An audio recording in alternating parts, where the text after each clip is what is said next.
Uncuckables.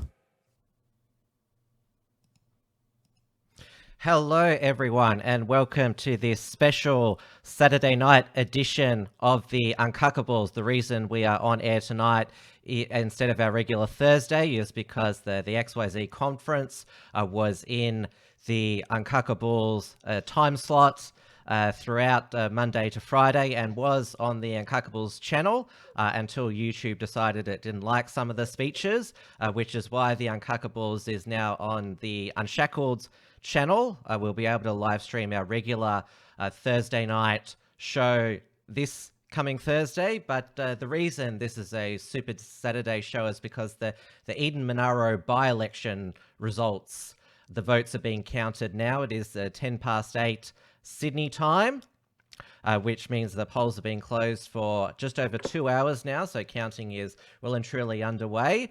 And now, since we are on the Unshackled YouTube channel, you can directly send a super chat by pressing the $sign on YouTube. But if you're watching us on DLive, we've managed to get Entropy simulcasting the DLive stream. So I've put the Entropy link for those of you watching on DLive, so you can go there and send a super chat through Entropy. So I muted all the kids here so I could do my introduction in peace because I don't trust them. I'll just unmute David first, and then I'll unmute Stephen Wells, and then I'll unmute Matty, who's the noisiest of them all. You can all speak now. Shut up, Tim.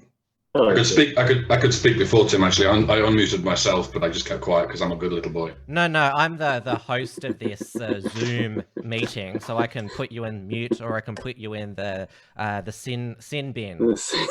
Yes, but I can unmute myself from this end. Should I start talking really close to my microphone so I'm really loud as well? You're actually not that loud, Matty, than what you were on the air. Well, I have no idea why that is. Now, we did start a bit later than scheduled, but it's going to be, looks like a long night in terms of the Eden-Monaro by-election results. Now, it's a federal electorate seat in the southeast of New South Wales.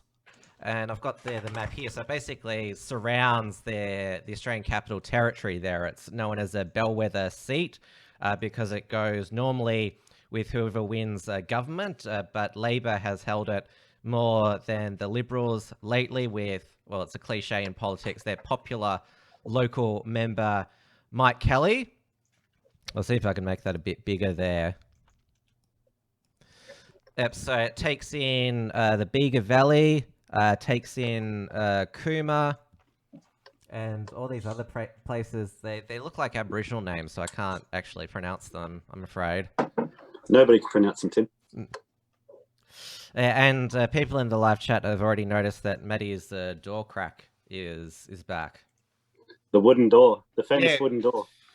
The truth is, I'm on someone else's show, so I'm too lazy to set up my own background. That's how it works. Yeah, when it's your show. Yeah. When it's my show, when it's your show, it looks pro. Yeah. Yep. When it's someone else's show, I care a lot less. Yeah, I have to admit, Dave, that I was a bit slack at times during the XYZ conference because it wasn't my stream or show. So that's why I thought you did a great. You did a great job, Tim. All of you. Once again, thank you very much for all chipping in. It was magnificent, and I'm looking forward to making the next one even better. Yeah, next year it'll be huge. It'll be huge. Next year, yeah, just before Australia Day. Is that you're going to do another one in January every 6 months? Possibly, yeah. I'd love to do one in January, just before Australia Day, just to poke the left in the eye. Nah. Incite some Cronulla riots or something. Yeah. That's right. We're not saying that everybody should riot in the streets, but.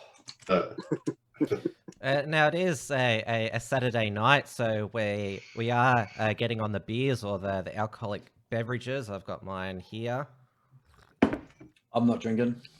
You've got your soy tea. Mate, It's not soy either. It's real milk. Mm. It's chai tea. Chai. I'm pretty sure chai is Chinese for soy. Tastes pretty good. I was thinking of that all night, man. Yeah. Chai. It's chai. I don't think chai is soy, David. So Zoom is holding up well tonight. It was extremely awful last night during Blair's Q&A. And it seemed to just, he got people to repeat their questions, but it always would cut out when they read. The same point, yeah. Yeah, which was exactly so the same words here. At least we could hear Blair last night. I mean, it was, and he was. I really enjoyed both his speech and his answers yesterday. There were lots of insightful things in that. So yeah. Well, we've got our first super chat for the night. What is it? What's that on the Unshackled live chat. Senator, can I read it out? Yeah, you can read it. Yes. Senator Slayer has sent $7.99. Thank you so much, Senator Slayer, for sending the $7.99 to the stream. He says, Crime Watch.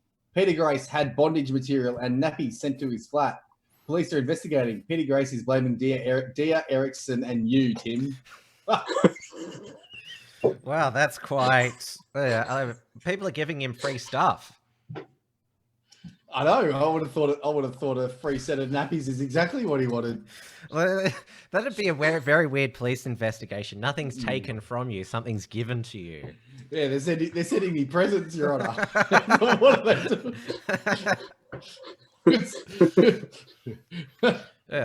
People are more than welcome to send me whatever they want. Nappies? Oh, anything. People love free stuff, no matter what it is. Yeah, fair enough. I don't know what you'd do with nappies, but you can whatever floats your boat. I guess, bro. Oh, you're the one that raised it then. Now, Maddie, we should just make clear that you are not in one of the 9 Melbourne lockdown housing commissions that, because Dan Andrews announced that there were 108 new active cases today in the state of Victoria. There's going to be 2 more postcodes. They're going to be locked down tonight, but 9 housing commission towers are being locked down immediately as he was making the announcement around 4 p.m. That's probably the first good thing Dictator Daniel's ever done. Yeah. What I will say is that we should actually turn the lockdown of the public sector housing, the public housing commission flats, we should make that permanent. We should turn them into open air prisons and stick bars up around all of them, and then slowly deport everyone in there who lives in there, unless they're Australian, obviously. Absolutely. We should do that. Doing that, like we could find other foreigners and send them to these open air prisons. Yeah. Yeah, and in a way to sort of sort them out, get them all in the one place in a sort of a camp where they're concentrated, so to speak. You know what I mean? Absolutely. Yeah. Well, I would be careful, Maddie, because I mean, with that crack in the door behind you, you kind of look like you're living in a housing commission place. So yeah, be wary that they don't turn your house into one of these. What are you saying about wooden doors? What are you trying to imply about wooden doors? I was saying about cracks in wooden doors. Cracks in wooden doors. Okay. Is the sort of thing that I remember from looking at housing commission places. Fair enough. I will say one thing. This is who was that? Obviously, who was that? David. I'll say one thing, which we all have to say is that I'm not saying anything. I don't know what you're talking about. The outbreak, the current outbreak, or the rise in cases, has nothing to do with the wonderful equality loving, amazing, totally not communist anti-whites of Black Lives Matter. Had nothing to do Absolutely. with it. Nothing at all. The most important thing about this coronavirus is that it doesn't get in the way of our commitment to diversity, because diversity is our strength. Yes. Definitely. It's more like, what is it, diversity at the moment? Because it's It's affected the diverse areas of the northwest. This second wave or hotspots, whatever you want to call it, and the housing commissions that are in lockdown are in Kensington and Flemington, and a lot of people who went to the Milo Melbourne event in 2017 might be familiar with those housing commission towers. Yeah, I know the ones. Yeah. So what you're saying is that if they're not bombing you or bashing you, they're copping on you. Yeah. Yeah. You know, have you ever seen that film? I think it's called Quarantine, where they quarantine a whole block of flats. I haven't seen that one, no. I think it's called Quarantine. It's one of those quarantine movies where there's like a zombie outbreak of genetically engineered rabies, and they all get trapped in this building with the rabies things, and it gets covered in plastic, and anyone who walks out gets shot. Sounds like predictive programming again. Yeah. Yeah, that's the interesting thing about all the zombie movies that Devon Stack noticed, isn't it? That it's like they're programming, because the zombies are painted as inhuman, they're dehumanized. You're allowed to kill them, you're allowed to do all sorts of horrible things to them because they're already dead, they're not human. Yeah, and there's also the next level about the predictive programming is that when the riots started in America for the Black Lives Matter protesters, one of the major news channels, I think it was NBC or might have been CNN, they took the opening scene from one of the zombie movies and played it as if it was actually real footage of the city burning. I've been doing exactly the same thing for the coronavirus stuff, so you know. Well, that's what they did. So. Guys, I'm just having a look at the update. Sorry to hijack the thing. Are you talking about which update on coronavirus figures or the votes? On the votes. Okay, I'll bring it up on the screen here. So this is from the Australian Electoral Commission. He's quickly, I've got to do the job. I was going to say, I'm going to do Tim's job for him. Yeah, can you go through the candidates? Because we actually have got a couple of the candidates joining us very soon. Christy McBain. Fiona Kotvodge. What have we got? Kotvodge. What her name is actually? Oh, well, Matty, you got to announce what party they're from. Sorry. Chrissy McBain is from the Labor Party. Fiona how do you put it? Kotvodge. Why do we have the Australian Sex Workers Party? It's a Saxon name there, isn't it? Kotvodge. Anyway, she's from the Liberal Party, so two women to start off with. Trevor Hicks from the Nationals, Kathy Griff from the Communists, and the Greens. Is that what I read it as communist every time these days? I don't know what you're talking about. Matthew Stadmiller from what's SFF? Shooters, Fishers, and Farmers Party. Yeah. Good for them. They've got a big swing towards them. It looks like. Well, Hemp Party.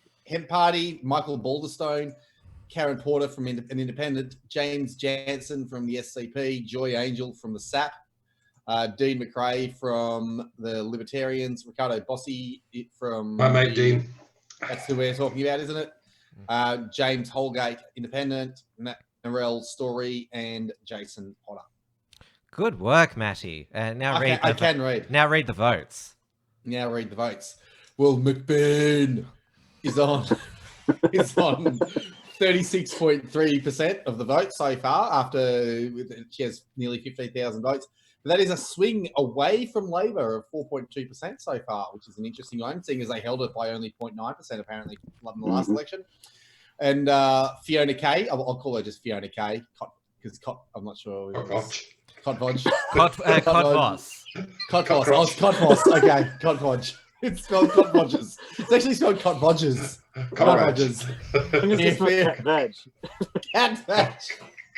Got badge. Where are we? Just degraded. Anyway, they're on 35.4% of the vote. And the Nationals are currently on 6.5% of the vote. So it does look like the Liberals are actually ahead at this point. But they're actually counting the rural booths first. And the Greens. The Greens also have 6.3, but the Shooters, Fishers and Farmers have 5.8. So you think their preferences would go mostly towards the two-party preferred at the moment. So Kirsty McBain is on 50.7% of two-party preferred, TPP. Okay. And Fiona Cotsvots is on 49.29. But so that's it's real close. Yeah, but they're catching up with the two-party preferred vote. Only 61 of 86 booths counted. Well, because we've got. Oh, he was there for a moment. So we've got. We're trying to get on the candidate. Oh, one of the representatives for the Australian Federation Party. Their candidate is Jason Potter.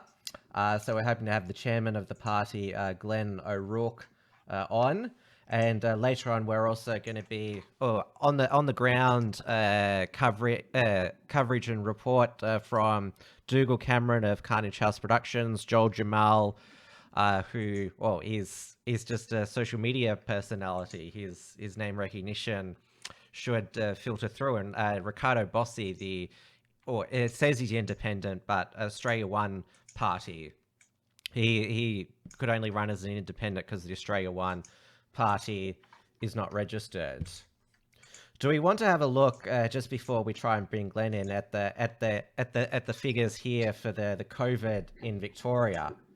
So as you can see, Northwest still very red, but we're down here where I am, Frankston 1 case, Mornington Peninsula 0. So City of Hume, that takes in Broadmeadows and Sunbury, 89 active cases. Broombank is 46. That's huge. Melton in the west, 16. Moonee Valley, 31. Moreland, 37. City of Melbourne, 29. Whittlesea, that's around near Epping and South Morang, that's 24. City of Wyndham, which is Werribee, Wyndham Vale, and what's the other one? Tarneet, that's 34. But look at the regional Victoria. The grey is good. That means no active cases there. Kieran Gilbert from Sky News said he'd heard a source that said all of Melbourne would be in lockdown tomorrow, but then he revised it after the Premier's office messaged him to say, no, that's not our advice. Not our advice. That's not what we choose to do because somebody's looking bad for us. Yeah. But I did see, because there's been a Twitter meltdown because it's a hard lockdown of these housing commissions. Nobody's allowed to leave at all because it's the lefties on Twitter have been saying because it's full of migrants and drug users that it's racist and discriminatory to lock them down. And so you should lock down. Where's the lie? Where's the lie? Yeah, you should lock down all of Melbourne Metro so it's not racist. Yeah, that makes sense, doesn't it? All right, I'll try. Can we just lock down the Premier and then we'll be done with it? How about we just I've heard all night, Steve. We just deport everyone living in all those areas. All right, I'll bring try and bring Glenn in here, so it's going to expand the. We tried to get him on at the beginning, but his audio wasn't working. Hello, Glenn. Hello. I am here. How are you? I'm good. We can hear you now. Welcome to the Uncuckables. I heard from a colleague in your party that you're interested in joining this somewhat crazy show. Oh, absolutely. Look, it's been a pleasure to be invited, and that colleague was our vice chairman federally, and he's based in Victoria, out in the Gippsland, South Gippsland area. He's actually at Mirboo North. Now tell us about the Australian Federation Party, because for a lot of our audience, this would be the first time they've heard of it. Yes, that's right. Look, the name started to become officially registered in February this year. What it is, I was the former federal chairman of the Australian Country Party, which originally started out way back in 2005 when the Country Alliance was first registered in regional Victoria. It had a long journey. I was in 2013 the interim national director of Bob Katter's Australian Party and the Senate candidate and leader of the party in South Australia. And as part of that process, after that 2013 election, the Victorian branch of the Katter's Australian Party ended up merging with the Country Alliance in Victoria and ultimately becoming the Australian Country Party down there in Victoria. Because of my involvement with the attempted expansion of Katter's Party, I had a lot of success with building national networks, but not necessarily people wanting to take on the Queensland brand, which was understandable, but continued to negotiate and talk with lots of minor parties while I was working in the upper house in the South Australian government on the importance of starting to try and come together and build a larger grassroots broad-based party that tried to really work away from ideological, political, religious, and many other areas and divisions of the general public, and look at focusing on really uniting grassroots communities across those ideological and political lines, and actually focus on the issues and the challenges that the average person in the street, the average family, the average community was having, and unite the people along those lines and focus on endorsing quality candidates that have values, integrities, morals, and honesty, and focus on building those communities, engaging those communities, listening to those communities, and ultimately representing those communities across the country. So the importance of having the right sort of candidates that aren't just interested in self-interest and realise that it's all about uniting communities and listening to and representing those communities over a number of election cycles to ultimately start building a primary vote in excess of 30%, so that we could start winning lower house seats and breaking the back of the two-party system in this country and start giving the governments of the country back to the people of the country. So there's a good quick overview. So when you say giving the government back to the people, what do you want to do with that? Do you want to change immigration? Do you want to change the approach to like the climate cult? What's your economic policy? Okay, David, instantly you're doing what is traditional in politics, whether it be minor parties and even a lot of the general public. You instantly jump up into the high end of political positioning and playing the game that the media and the major parties want to be played to divide the general public across divisive policies rather than focusing on the local needs in the community, which will incorporate immigration, which will incorporate climate issues, will incorporate a whole range, social, gender, a whole range of those sorts of things. Now, while all those issues are important, they're big picture, they're high, and they're not the realities of what the average general public are talking about.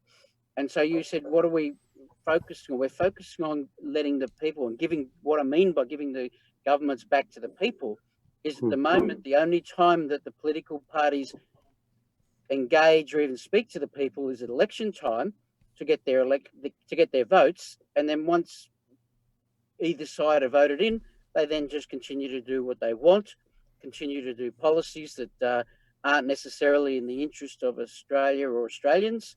And so while all the issues that you have mentioned, David, are important, and there are definitely different groups in the community that need to be heard and represented, the best way for any party to start breaking the back of the two-party system and giving governments of Australia back to the people is by... So are you talking about getting the actual... There's an echo with you, Dave. Oh, that's funny. Yeah, are you basically... They are on. Are you focusing on trying to get the politicians to actually represent their electorates in that case? Our politicians, yes. It's Yes, never going to yes. happen with your major parties. The bottom Correct. line is, it was originally going to be 5 to 7 years. We thought was a realistic target. COVID now, with so many people seeing so many different videos and theories and other bits and pieces, there's a much greater understanding in the general public in Australia that something's going on, rather than just going, nothing's going on and it's all conspiracy theory. So there's a much greater openness to what's really going on in people's minds. So at the end of the day, we believe now, out of COVID, there's an opportunity of pulling that back to 3 to 5 years to ultimately break the back of the two-party system in this country and build a grassroots, third and genuine alternative party that does not demand that their elected members vote on party lines, but actually demands that their candidates and their elected representatives represent the broad cross section of people in their communities, again across those lines, while not ignoring the different policies for minority groups or different areas. And of course, climate change has lifted up much greater than just minority group interest now. But the realities are there's two extremes. There's the alarmist and there's the denialist, whereas the truth is somewhere in the middle. And there's a No, it's lot not. of... Sorry, but it's not. There is the truth. Stephen, There is a truth. Yeah, Stephen has written a book called No. Confessions of a Climate Denier. So Yes. No, but what I'm talking about is, if you get communities to start embracing what they can do in their local community to contribute to improving the environment, including taking on things that they can do for the climate and all the other sorts of things. It's a case of getting away from, again, dividing the community. Now, I would definitely enjoy reading your book, Stephen, and hopefully after the chat, I can get some links through to it. But I'm not. What I'm saying is that we will be taking a position that can be embraced by the majority of the people, rather than having Australian turn against Australian, and ultimately, the truth will come out as the momentum moves forward. Of the priority right now is to take the governments of Australia back to Australia, to not focus and point our fingers just at China. We need to literally pull all the international groups and organisations and countries together and say foreign, and on our side say sovereign.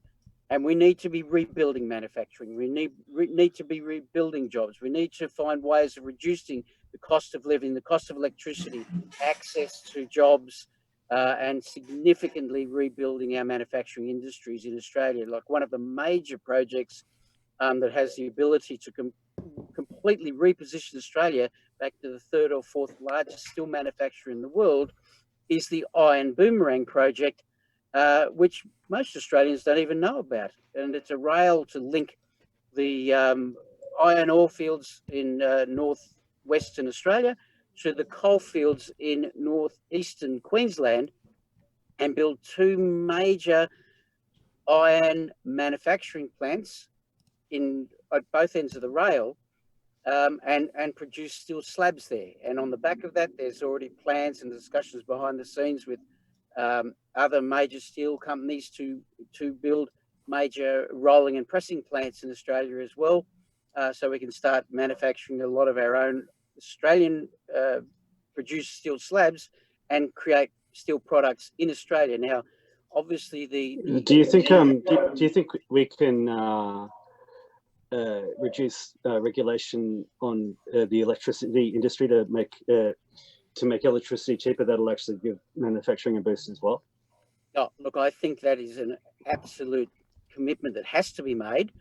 Having looked at all of the different options available that are either being embraced in Australia or aren't yet allowed legally in Australia, one of the important baseload power options that needs to be investigated Nuclear. is actually the liquid salt thorium power generation.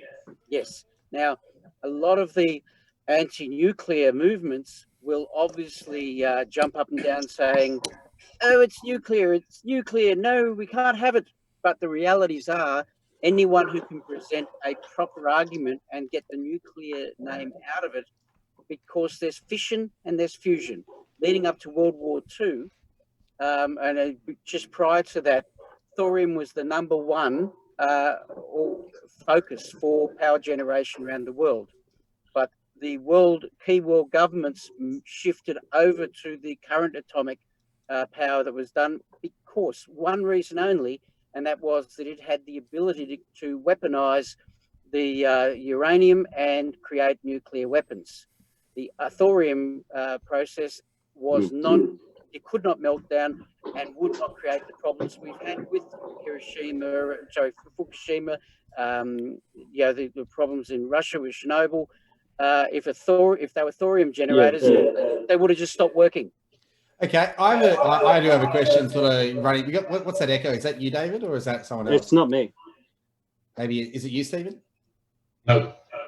Maybe it's you, Matty. Maybe try muting your microphone and see if it is. Let's move my. I'll just be quiet. Hey, do you know how to mute your microphone on Zoom? Try that. Between talking. So, there you go. That works. No more mic. There's no more echo now. Boomers. Anyway, okay, I got it. I have to run soon, so I want to ask as pointed a question as I possibly can. So you mentioned that you want to unite the Australian community, but I mean, when I say the Australian community, I mean actually Australian. I mean people of Anglo-British descent who were born in Australia of several generations. So I mean, my ancestry goes way back to the start of Australia. So I consider myself, well, I am Australian. Dave's Australian. Steve's a Pom, so we don't worry about him. But I'm all for uniting the Australian community. But right now, there is no political party that is actually in the back going to represent Australians specifically. Instead, we get a lot of politician talk about the community and the local community and all that kind of stuff. And that includes people who are not Australian. So it includes Chinese people, it includes African people. Now, I don't believe in there's such thing as a Chinese Australian. A Chinese Australian, in my mind, is just a Chinese, and an African Australian is just an African, because I mean, there's more to nationality than just a piece of paper. So I just want to sit here. What's your party going to be doing in that regards? And are we just going to be getting another? Is it just another pro-multicultural, anti-white party giving us platitudes, or are you actually going to get people? Are you actually planning on representing the Australian people who are actually the Australian people, the people who are the blood of the people that created this country, who gave it the name of Australia and actually fought for what we have today? Okay. Now, I'm going to go slightly around Matty, so I'm not sure of the time limits that we have had, but on the basis of your outline. Sorry, it's just I have to go, so you can take your time. Okay. Where do you fit the Aboriginal people? Because I like to use the word Indigenous relating to myself, because I'm the fifth or sixth generation Australian, so I see myself as Indigenous to Australia. But they're the first Australians, or the Aboriginals, whichever name you wish to use with them. How do they fit into your description that you just gave? Because there was one key thing there that you used, and that was white. Yeah, and okay, so with the Aborigines, I mean, I don't see the Aborigines as in terms of fitting into into the worldview that we express of nationalism. I don't see that as much of a problem, because there's only 500,000 of them, and it's not like we specifically. What I would do is just say, if you want your own territory, you can have your own territory. But if you want to live in our territory, you can. But we are going to operate our territory as specifically for the Australian people. So for the Aboriginals, because you can't deport them anywhere, it's like you can deport Africans, you can deport Chinese, you can't deport Aborigines. So for them, I would say, well, I would definitely give them the opportunity to set up their own ethnically homogenous independent state if they wanted to fight, if they wanted to earn it. But I would also say, all right, well, if there's going to be Aborigines living with us, then okay, that they can benefit from our pro-Australian ethnocentric policies.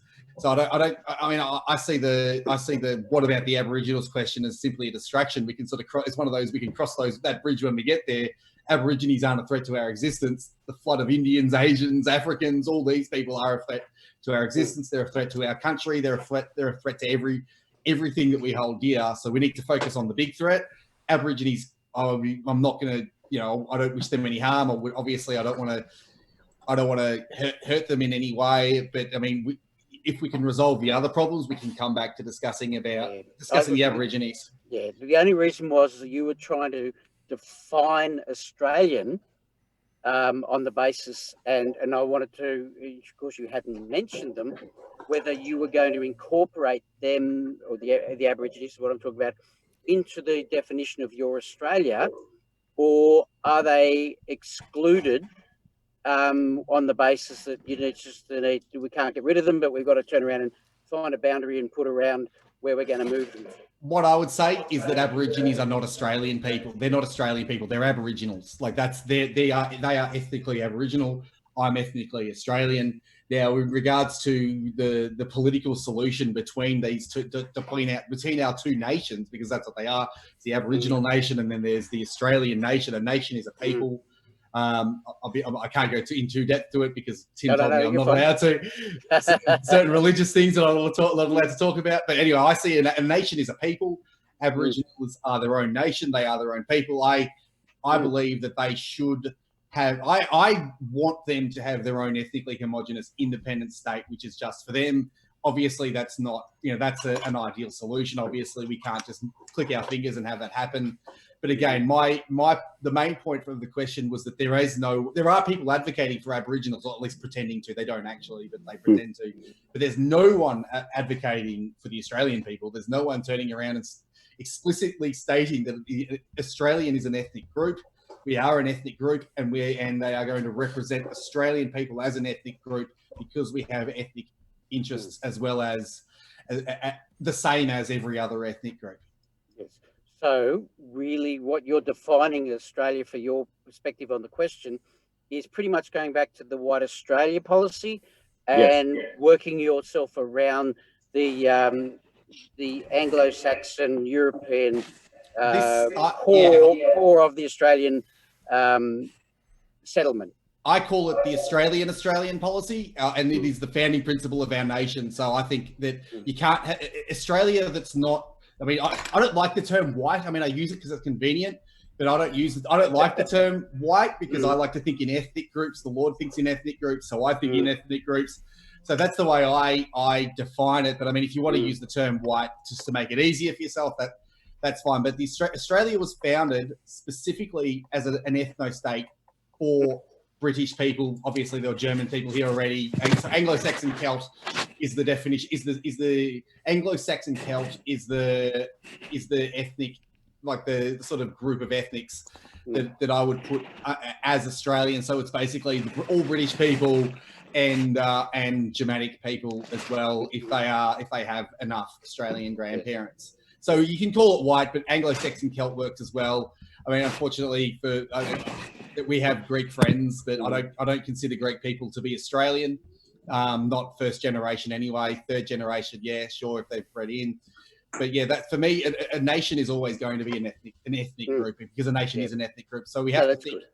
And this is the way people naturally organise, and this is where we're seeing a lot of conflict in our society today, because we've got the Asian area, the Chinese areas, and then you've got the Indian areas, and then you've got the Muslim areas, which is like the Middle Eastern people, and we see a lot of conflict because of this.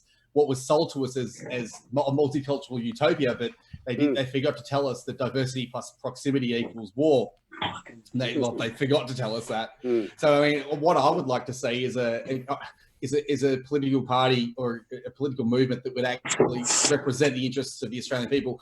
So as in the ethnic Australian people, but I understand how difficult that is. And every time someone actually stands up for us, they have the full power of the Zionists controlled state coming down on them, ruining their lives and slandering them in the media, and they get physically assaulted and all that kind of thing. So look, I mean, if you were going to actually represent, only because I just thought I'd jump in there, because I heard some of your this evening input about some of your religious things that you weren't allowed to speak to, and so we have similarities there.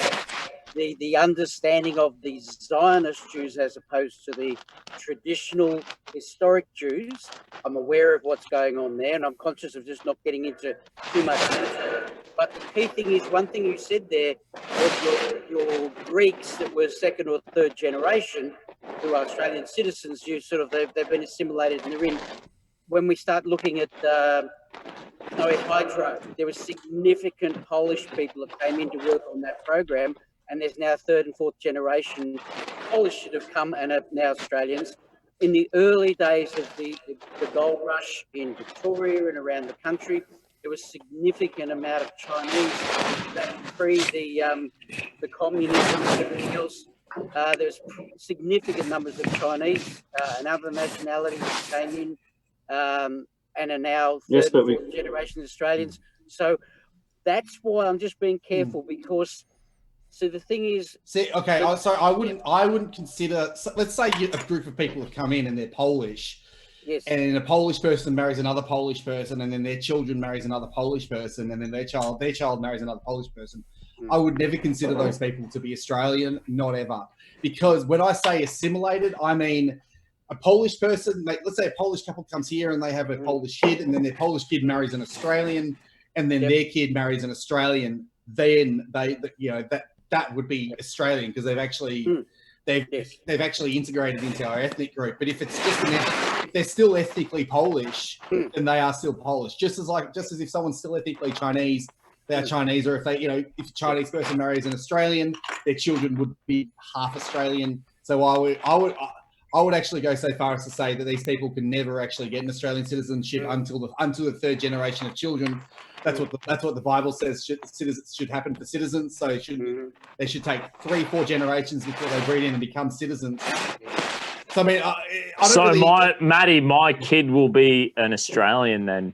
What's your wife's Aussie, isn't she? Yeah, my wife's Aussie. Yeah, and what are you? You're Aussie, aren't you? I'm born a Kiwi. You were born a Kiwi. Oh. I've lived in New Zealand for 5 years. I'll tell you what. We'll call your kid We'll call your kid Australian because New Zealanders are close enough anyway. But if you were English, then I would say your kid was still English. I banned Matty from the English, thumping the Bible tonight, but he's. I tried not to. Yeah, I tried not to. Thumping nationalism. We're talking about nationalism. Well, I think if you're gonna have a standard, is that the biblical definition of a nation? We'd have to talk about it another time. Yeah, we'd have to talk about this another time. If you want to ask, I'll do my own stream on it. Yeah. Because it is interesting to understand the biblical definition of. No, we're not getting into that. No. Sorry. We've been banned. I've been banned. Yeah, sorry. Yeah, I'll start another argument. Yeah. So can you let Glenn answer let Glenn respond, please? I'll now. I've encouraged some of this banter. Bad idea. Yeah, bad idea, but it's important because obviously you've got viewers out there and you're clearly wanting to identify where the Australian Federation Party stands. So I can assure you, Matty, we are not going to fully meet your requirements. But my thing is that when we look at a broad community, there are, under your definitions, Australians and other nationalities in that community. Majority are going to be Australian citizens. The majority are going to have assimilated but not meet your requirement of Australian citizens, but they are integral and important contributors to that community. And there will be some other ethnics and non-Australians or just permanent residents that are in that community. Let's take a normal suburb or something like that. Now, what we look at and what I was stating is uniting and representing an electorate and a community. So we're looking at building our branches and our focuses at the state and territory level across the country. And the goal is then within those electorates, there are going to be towns and different communities in there, but we're focusing on Australians, but not excluding the other group, but we're focusing predominantly on Australian citizens, regardless of their ethnic background, but focusing on policies that affect them in that state community, whether they, and the best example is using the current Eden-Monaro by-election. Now, firstly, to say, don't look at the votes that we've got, because we decided to run a candidate the day before nominations closed. There'd been no pre-work. The party has never lifted itself up into the public eye up until now, but the candidate is the leader of our party in the ACT, and the ACT elections are coming up in October. So there was an opportunity to use the media in Queanbeyan, which is the same media for Canberra, to start lifting the party brand and Jason's brand up to then move on. Now, we took two policies after speaking to the people in the communities to the election. And, you know, we gave some support in the questionnaires and the other things of paper. But the two policies, the first and foremost, was the Eden to Canberra rail project, which is a major, there's lots of feasibility work being done. It's proved that it can happen and provide access to the natural deep water port of Eden. Now, by rebuilding that line, increase the opportunities for jobs, for input, growth of business and industry, growth of the Port of Eden. So right across the whole electorate, every single town, every single community would benefit and gain directly and indirectly by that project. So there was absolutely nothing or no one that was against it. And we put a call out, and we got 9 of the 14 candidates to publicly come out and support the project as well. So again, we were even looking at developing unity across the candidates. Now, this was all a demonstration of how we are going to progress in growing the party and representing the people. It was a starting point. Our second policy was about mental health, out of the back of fires, floods, and COVID-19, again across the region. But even with some of the... And what was that? What was the mental health policy? How are we going to implement that? Yeah, it was a call through an expansion of the Medicare rebate or supports for mental health. At the moment, it's limited to psychiatrists and psychologists. The psychiatrists are upwards to $350. Psychologists was sort of $150 to $250, and the rebate was about $80. So all we were calling was that it be expanded to incorporate qualified counsellors with a certain limit of experience and psychotherapists, so who would both charge a lower rate, so we could reduce the actual gap required to be paid by the people, so that because so many people are not. Don't you reckon like mental health treatment is like made redundant now with the internet, and that people could access YouTube videos and podcasts and books and shit? That's not real mental health treatment. There's community and stuff, man. Like, I swear to God, it's all fake, Tim. Like, this mental health shit is just a lot of medicine and all this stuff is just bullshit. Dusty is right there. Like, we actually don't need psychologists. Basically, if people worked out and got exercise, 99.9% community, man, like family and community is probably the answer to a lot. Yeah. All right. And so that's Guys, fine. Sorry for interrupting you there, Glenn. I do have to go. So thanks for joining us. Thanks for answering questions. I will say that I don't believe that there is a democratic solution at all. But good luck to you. If you think you can if you think you can do it, then good luck to you. That's fine. I've lost complete faith in the democratic system. I think multiculturalism has destroyed it, and it was doomed from the start. But anyway, you guys, good luck with your future campaigns and all that kind of thing. I'll see you around. David, don't forget to join us on XYZ Live on Monday at 9, and I'm going to do my own stream tomorrow from 8:30 on Maddie Rose Live. And don't let Tim bully you guys while I'm not here. See you Monday, Maddie. See ya. See you, Maddie. Cheers, Thank God, Maddie. Oh, thank God, Maddie's gone now. I'll bully him while he's not here. Mind you, I will let you know I didn't feel bullied. Maddie and I, we just irritate each other. Dusty, I think there's an echo on your end. Is it? As well, yeah. No shit. I don't know how. I'm running it through my phone Glenn, tonight. we'll have you on for another 10 minutes. Then we've got another candidate coming on, Ricardo Bossi, the independent. Oh, wonderful! Yes, Ricardo is a great man. Now, our actual candidate is actually Jason Potter for the party. I'm actually the federal chairman of the whole party across the nation. So that was why I was able to really talk a lot more in detail about the whole long-term plan to ultimately form balance of power across governments across the nation within the next 3 to 5 years and break the back of the two-party system, which is how you can hand government back to the people, where the people have got the greatest say on what the final decisions are in state, territory and federal governments in the not too distant future, because at the end of the day, they only, as I said, they only come to the people at election time to give one side or the other the permission to do what they want. Yep, so anyone else got one last question for Glenn? Grow a fucking mad mustache, mate. Yes. Bang. And just rock that shit like Jesse Ventura. Just bang. Chin out, mustache. People will vote for you. Yep. No, I'm not looking for votes. I'm looking for building a grassroots party right across the nation so that people can realise that their votes do count, re-empowering the people, letting them stand up and really calling a new grassroots revolution to take Australia back, to fight all of the foreign ownership, influence and other things. Now, sovereignty. Now say that with the mustache. Bang.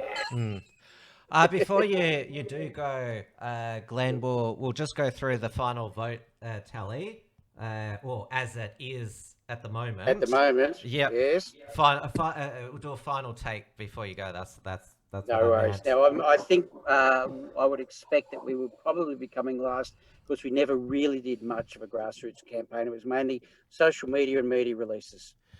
All right, so we have at the moment with 71 of 86 polling places returned, which does it give an indication of how many percentage of the vote is counted? No, it doesn't. But actually, I have here. I can even give you the numbers if you want, because I have the AEC polling. Well, I did have it. It's gone. Yeah, I've got this as well. Yep. Yeah, the AEC one is the best to look at. It's got the actual numbers there as well. Yeah. I find them because they're in lockdown.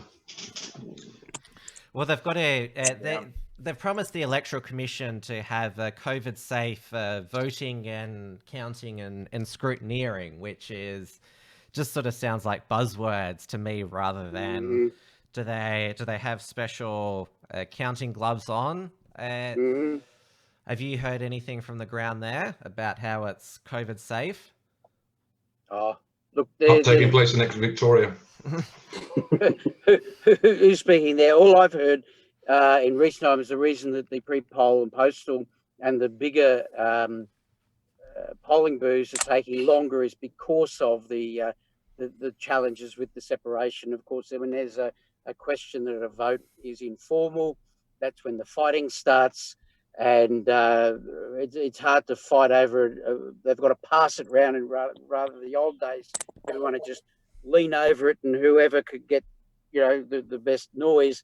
Scrutineering is a fun thing, and there's a lot of fraud and things that goes on in the scrutineering process, and it's harder to get everyone quickly to make decisions on electoral or voting forms. So that's one of the biggest challenges. But if you wanted me, I've got if you've got the tally room, it does have the votes and the percentages. Yeah, I've got that here. But I don't think there's actually been an update since we looked at the beginning of the show. It's still shooters and fishers.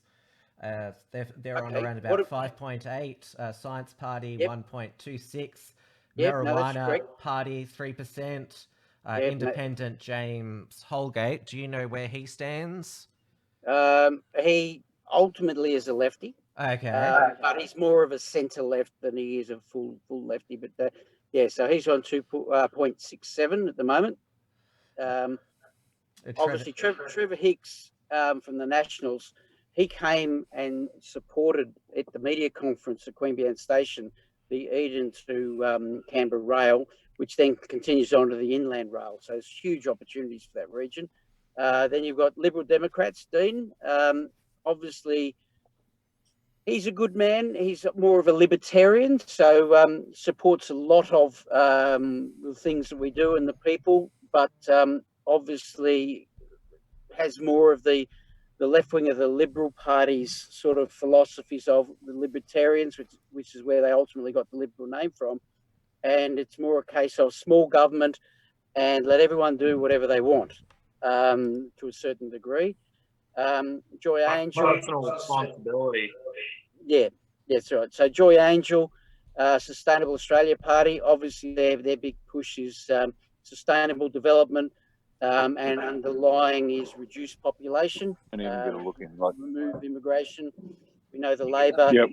Ricardo Bossi that you're about to have on, wonderful man, has a beautiful heart, and wears his heart on his sleeve. And sometimes that not necessarily great in politics, but he's worked very, very hard, and he's spent a lot of time in the electorate. And as much as the vote is small, I think for the work he's done, I think he's definitely been rewarded.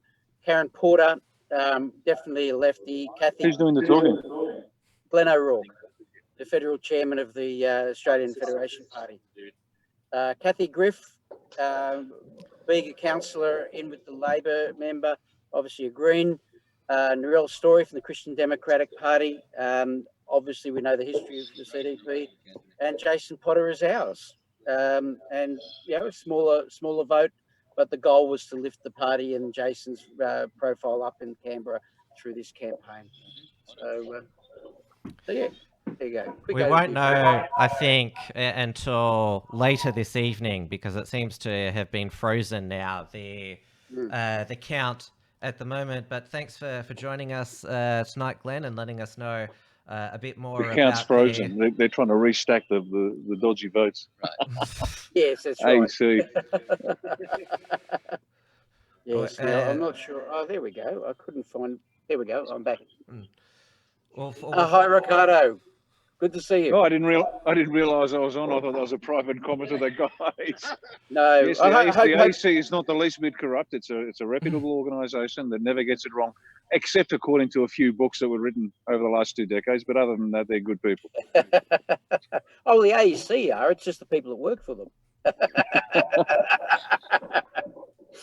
Dear. Yeah, so, Dr. Amy McGrath wrote a couple of books on that, and the Australian National Audit Office has some recommendations that the AC has strangely failed to implement over the last 5-6 years. But again, not suggesting anything.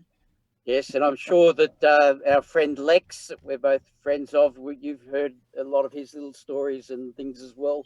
So there's a lot of actual historical fact in the background as well. That's correct. Vote fraud and a whole range of things. So I'm happy to just stay quiet, Tim. Am I allowed to stay on? Because I hope Ricardo has, even though he wasn't always in the room, was able to listen in as we were going forward with our discussions as well. But I'd love to just listen in and be part of your group quietly. Yeah, well, he's going to be the center of attention for the next little while there. Well, it's not just him there, but the ginger nut next to him. That's also the Arnott's biscuit. We're wondering if Arnott's will change the name of Ginger Nuts to cool your sensibilities, Dougal Cameron of Carnage House Productions. Well, look, I don't want to say anything that's going to get me in trouble, but there's going to be one Ginger Nuts that's more famous than Arnott's. I'm telling you that much. And we've got, is he going to come in front of the camera shortly? Joel Jamal. Look, I'm hoping he does. He said he wants to be behind the camera a little bit, but if you can convince him later on, he might make a short little appearance. But to be honest, I think the main story is going to be this big gorilla of a man next to me. So I think we should let him talk for a minute. Oh, yeah, that's another word I don't think you're allowed to say now. But look, if he's white, I think it's okay. Yeah. Look, just because my arms are longer than my legs, please, don't be too cruel to me. I'm a sensitive young man. We do have a super chat that has been in the doc for a while. The rest of you seen it? No, I'm not. Yeah, I can't see it's an Balls. insult towards me, so I'm not going to read it. Someone else can. That's $5. Then you should be doing a bloody skull and a beer, mate. Oh, well, I've got what is that? The raspberry lemonade vodkas here. So let me just Dang. pull myself Have a crack, mate. All right, we'll read it out. Tim Wilms is anti-Christian. Censoring Christianity on a nationalist show is cucked. There you go. You go and gets the whole reason for the show. Well, didn't he get enough Bible Port Film Co-op on your and Maddie's Bible stream Thirsty Thursday? Yeah, we went hard out. Yeah. I mean, he's getting his Bible fix with Maddie's Bible stream, your potty mouth version of Christianity as well. Swearing for Jesus. The real version of Christianity, Tim. Don't bloody downgrade it like that, mate. How many fucks are in the Bible? Well, when they write the updated version, Dusty Bogan will be in there, and there'll be plenty of fucks. I'm telling you. It's every and Abraham knew so and so will be changed to Abraham fucked so and so. That's the way that Bogan interprets it. You know what I mean? Now look, Tim, I don't want And he to begat. cutting off this conversation. I do love the inputs we're getting, and I'm having a great time. The only issue is I'm conscious of we've got the kind of A1 party upstairs, and Ricardo's kind of the star of the show. Yes. And I don't know how much of his time we can take out at the minute. Well, this is, as one of the entropy questions was, does this circus ever stop? No, it doesn't. Well, we did on an Uncuckables episode, Ricardo, when the Australia One party launch played your launch video. I think Dave was on the panel, so was Richard Wollstonecroft and Dia Beltran. You're on the name as an independent for this by-election because Australia One is not registered yet. So I'll start with how close is that? Thanks, Tim. No, very close. We were rolling along quite well until the Eden-Monaro election was called. So obviously the process stopped there. The policy position has now been refined. The last iteration for the time being is ready to go, but we haven't had a chance to review it and agree to it formally. That's going to be up. The Constitution needs to be just ticked off by the lawyers. And the reason the Constitution's taken so long is it has to be something that the members can see exactly how it's run, because this is going to be a very democratic organisation. But having said that, we know that the Greens and other trolls and spies will try to get in and infiltrate. The white ants will try to get in. So we're going to make it as bulletproof as possible, whilst maintaining as much democratic control by the members as possible as well. So a short answer to a short question, we're hoping maybe 2-3 months max we'll be able to start calling for members. Once we get the required 500 members on our books, the clock starts. We hold those 500 members for 12 months, demonstrating to the AEC that we are a serious party we've met all the requirements. Then we get the tick as a party. That doesn't mean we don't do anything for the next 12 months. We'll be continuing to move forward. We've got the state election in Queensland coming up on the 31st of October, and we are planning on having some people run as independents there, and we will back them up as well. So the battle continues. Just because Eden-Monaro's finished today, we'll take a breather tomorrow. We'll go back home again, and then we start on Monday. Because we've had volunteers drive down from Queensland. The whole family, mum, dad, and the kids came down to hand out how to vote cards. They went as far south as Eden, as far north as Yass in the electorate. Now they're in Queanbeyan today handing out how to vote cards. We had some Victorians drive 7 hours, a group of them, to get to Eden and Merimbula in the southeast corner of the electorate to help out. So everyone shoots back home, we regroup, and then we get the party going. But we're going to remain active. We have hundreds and hundreds of more supporters. We can't call them members yet, but we have hundreds and hundreds more supporters now as a result of this little foray into Eden-Monaro. So regardless of the technical outcome, this has been a massive win for us. We've got brand recognition, we've got policy recognition, we've certainly got name recognition with me as the leader, which is very helpful. And the best nugget from this election is this, and our scrutineers all came back with the same story. The voters, by and large, are not following the how to votes. And we know this for a fact because the majors put me at 14, nationals put me at 13, shooters put me at 12, I think. So I'm the least popular man in this electorate, and yet the voters, and we started with from a zero base with a tiny handful of volunteers that grew slowly as we went, and virtually no budget. It was all coming out of our own pockets until we got some very generous donations from members, supporters. The preference flow is very interesting because they saw my name at the 2, 3, 4, and 5 mark, where it should have been at the 14 mark. So that's a good little piece of news for next time. All the punters need to see is they need to see a little bit more of us, get a better understanding of what we stand for, and we're going to start smashing the majors, as Donald Trump might say, bigly. So, Ricardo, why do you think you're so unpopular with the other parties, but more popular with the ordinary people? I think the question answers itself. I bumped into I bumped into Senator Jim Molan at the Cooma pre-poll, and I've known Jim for a long time, and we've worked together, so there's no animosity there at all. But he said to me quite kindly, he said, "Oh, Rick, you know, it was hard putting you at number 14." And I said, "Jim, no, it wasn't." And he agreed, "No, it wasn't. You've been smashing us on social media." And I have. And I got asked, do I preference Liberal or Labor? And I said, neither. I want to burn both to the ground. That's pretty straightforward. Mm-hmm. And it's not just a throwaway line. The reason they hate me is because I'm going to destroy their little cabal. It's a two-party preferred system. Nobody gets a look in. And we're going to pull that apart because it's quite interestingly, it's just not fair for the voters, for starters. And it's also unconstitutional because Chapter 1, Section 3 of the Constitution says the voters should direct their members directly, elect them directly.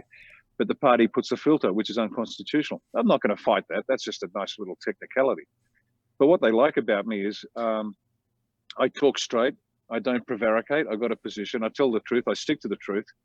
And I've been raising two very unpleasant issues that both parties need to be hung, drawn and quartered for. And that's the VIP pedophile ring that John Howe's Liberal government placed a 90-year suppression order on. So we got VIP pedophiles, including a former Prime Minister, judges, and the rest, that the Parliament, and that's Liberal, Labor, Nationals and Greens, will not tell the Australian people about. They're happy to sit there quietly. Now, here's a question for you. You ring up your local MP and ask him, will he move to lift the suppression order or not? Now, what do you think that's doing to the elite, the status quo?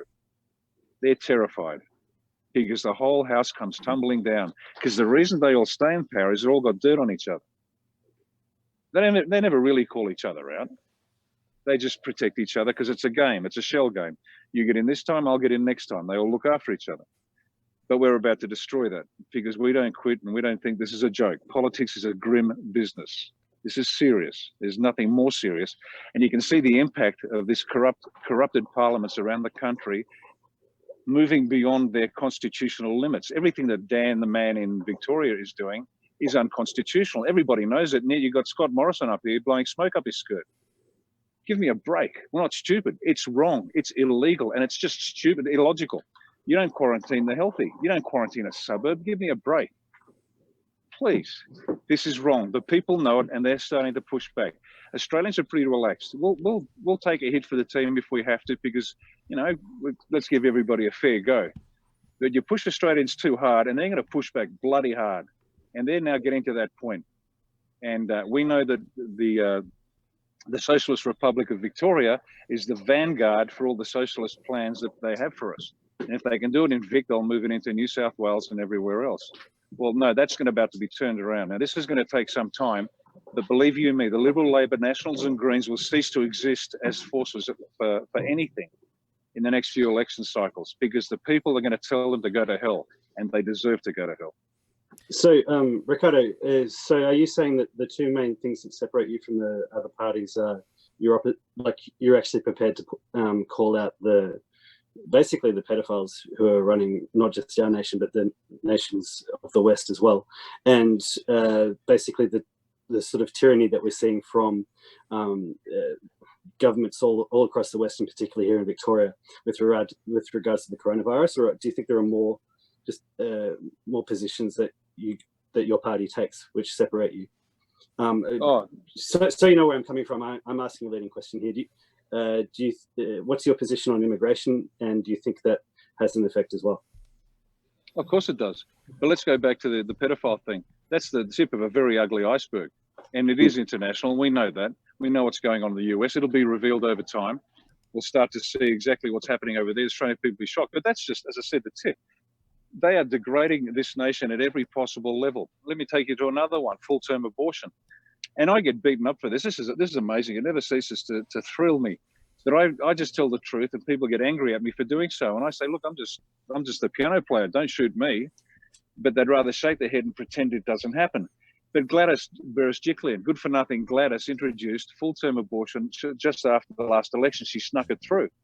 Now, full-term abortion, and we get the grey-haired 70-year-olds who fought for this in the 60s and 70s, and I've never met a more callous group of individuals. There's one thing if a young girl gets herself in trouble, after a night of drunken passion, but it's another thing to cut a living baby out of a woman at full term, minutes from birth, kill it, not give it a burial, not give it a birth certificate, and this is what good for nothing Gladys did. She prevented she allowed the sale of the body parts because it's classified as medical waste. Now, we know from international experience that an early aborted baby is worth $50,000 on the market. A full-term aborted baby is worth $500,000. They're buying Ferraris on the deaths of kids. Now, look, I don't give a rat's ass about what other economic policies you've got.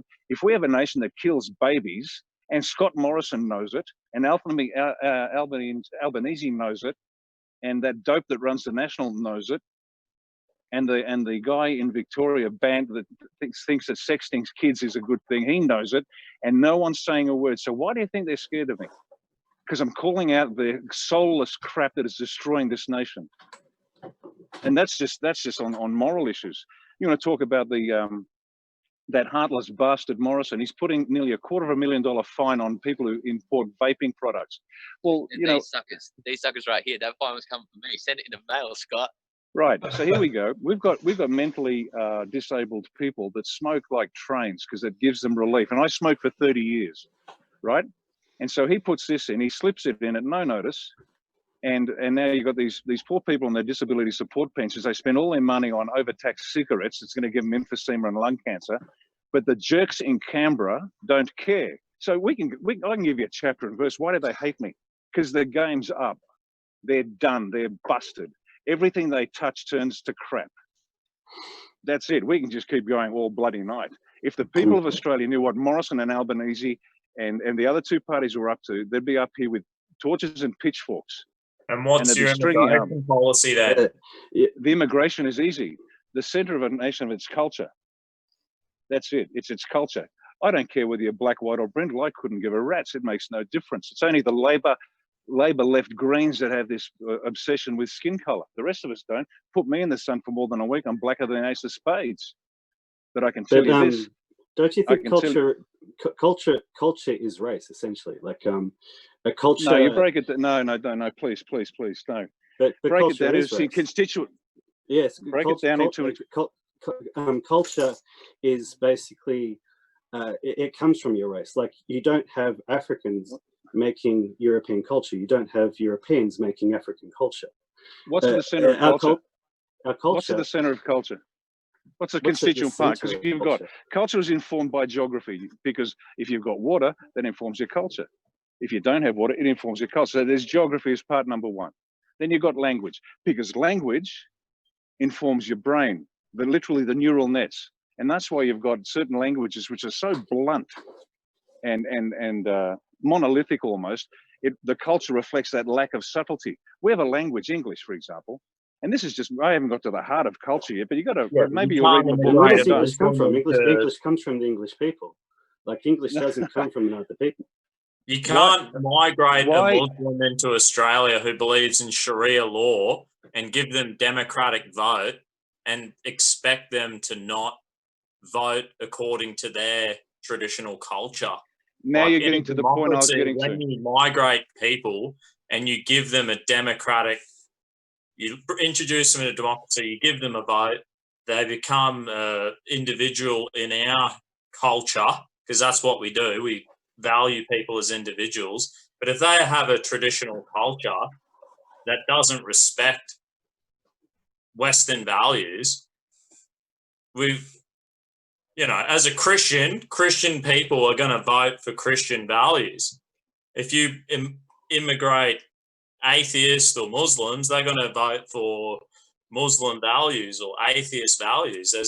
There's a clear distinction.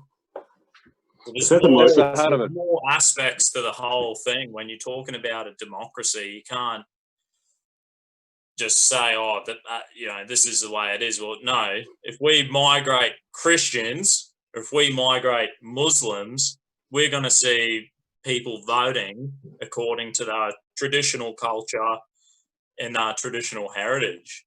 Like, it's a fact. I will not change my vote is influenced by my Christian culture and my Christian heritage. You've nailed it. That's the center of culture. If you work through all the contributing factors that make a culture, at the center, at the very heart of every culture on this planet are its spiritual beliefs. And if you try to import beliefs that are inconsistent with the spiritual beliefs that are already there, it degrades. So you're exactly right.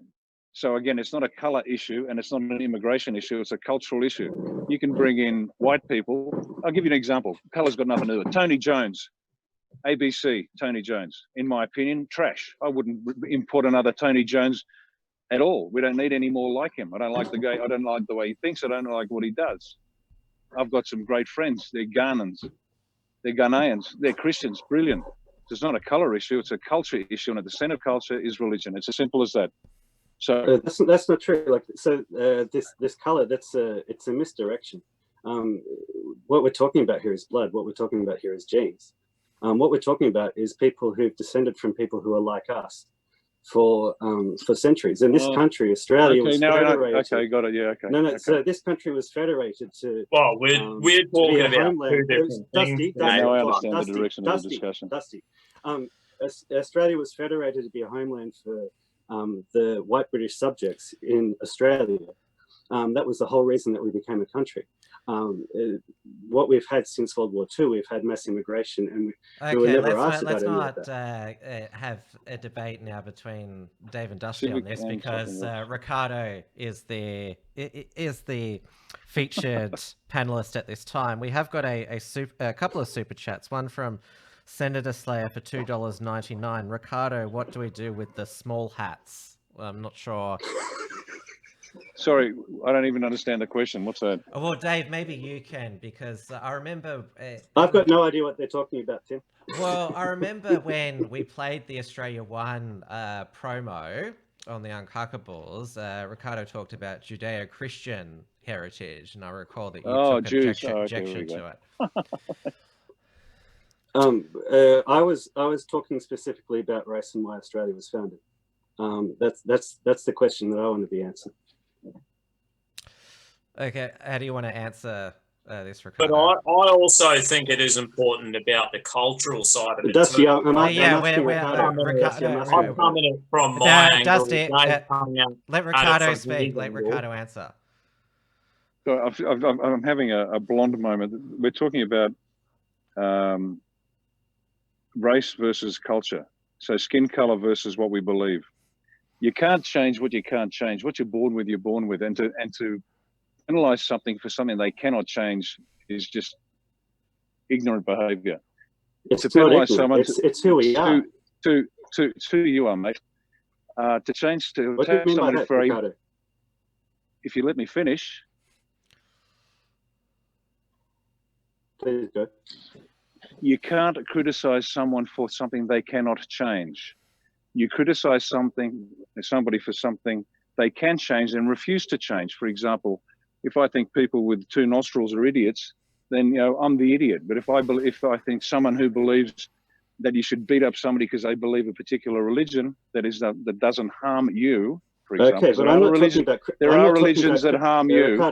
Ricardo, I'm not talking about criticising anybody or beating up anybody.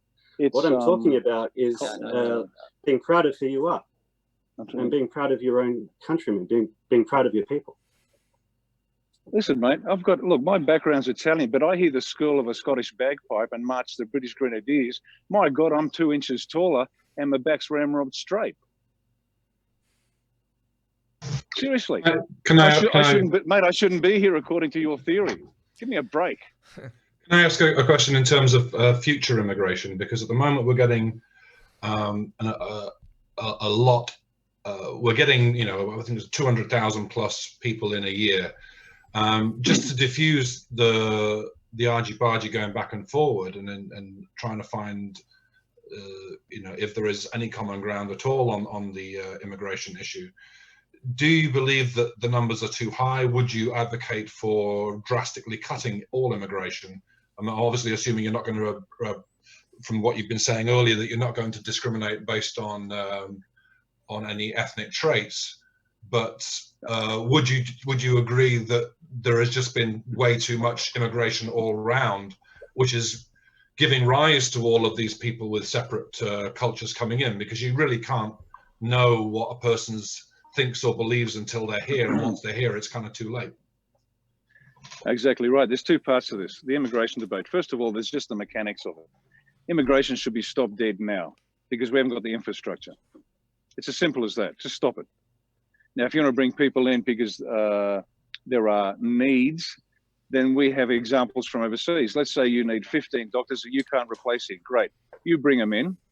They're on a particular visa. You take care of every need they have, their housing, their health. The Australian people shouldn't pay for that. If you no longer need them, you send them home. I've been on exactly this sort of contract overseas when I was in the Middle East. I moved into the UAE. I was there 5 years. The company was required to pay my health insurance. It was required to provide housing. It was required. If I lost my job, I had 30 days to get out of the country. So that's how you do it, point number one. So only bring people in that you need to, and it shouldn't cost the Australian people 1 cent. Secondly, people that are here on that sort of a visa, if they have kids, those children are not Australian. It's called citizenship by descent, not citizenship by birth.